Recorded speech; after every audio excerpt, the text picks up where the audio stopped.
Moi, je m'appelle Véronique Gallon, je suis habitante de Torcy depuis le mois de juillet. Avant, j'étais toujours dans le coin, j'étais sur Roissy-en-Brie. Je suis maman de 3 enfants, des très grands et un tout petit. Et je suis entrepreneur sur la ville, j'aide les gens à désencombrer leur maison.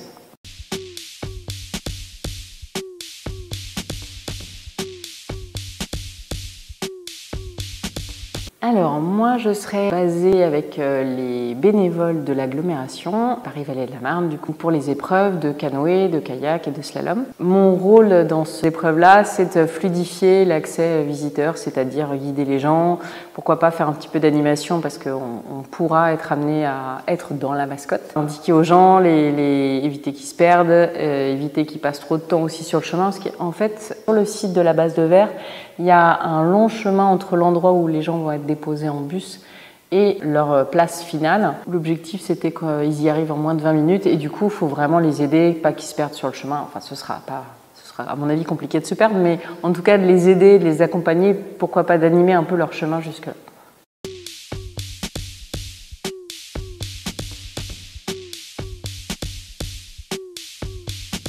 Je n'ai pas encore vécu la journée type parce qu'en fait, on ne sait pas encore tout.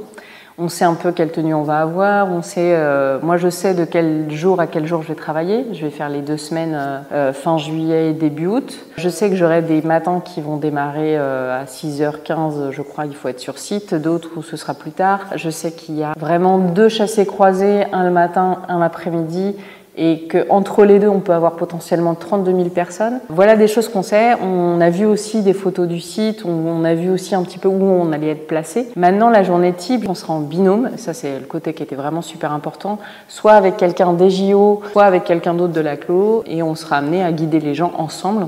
Et on aura un talkie-walkie pour échanger, pour aller aux toilettes si on a besoin. On aura aussi le petit déjeuner, le repas de prévu. Enfin, tout est inclus pour qu'on soit le mieux possible et puis qu'on puisse vraiment accueillir les visiteurs et les guider de manière la plus détendue possible.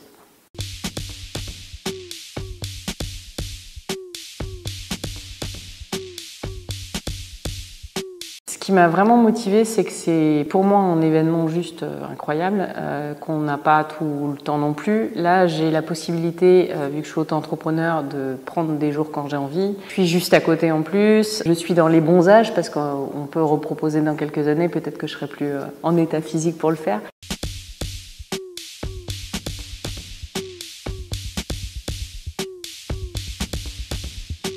Pour l'instant, on a fait des réunions d'information où on a appris plein de choses par rapport à tout ça. On aura aussi des visites sur le site en direct avec différentes structures.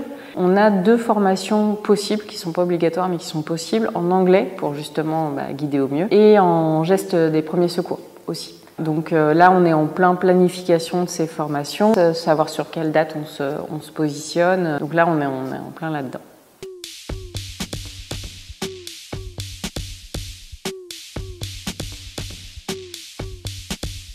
Moi, j'attends de passer un très bon moment. Il va y avoir une ambiance assez extraordinaire. Il y a des événements un petit peu en amont et notamment le 22 juin, il y a une grande fête un petit peu pour démarrer tout ça. Je participe aussi à l'animation du village et l'idée c'est ça, c'est d'être dans cette ambiance-là, d'aider aussi, de faire que tout se passe bien. Et moi, ce que j'attends, c'est ça, c'est de passer un très très bon moment. Vu comment c'est organisé pour le moment de ce que j'en vois, j'ai vraiment l'impression que tout est mis en place pour que nous aussi, on puisse profiter de l'ambiance du moment.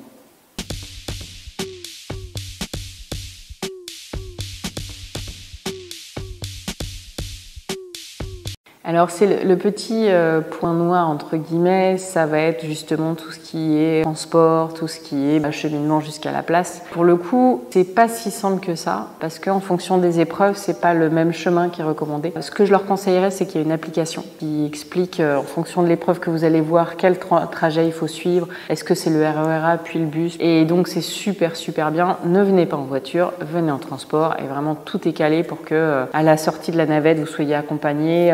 C'est des navettes qui auront des circuits avec des routes barrées, donc pas de bouchons, pas de risque d'être en retard. Voilà ce que je conseillerais. Sur les billets, il y a un QR code et en scannant le QR code, ça amène sur les informations de comment venir à l'événement.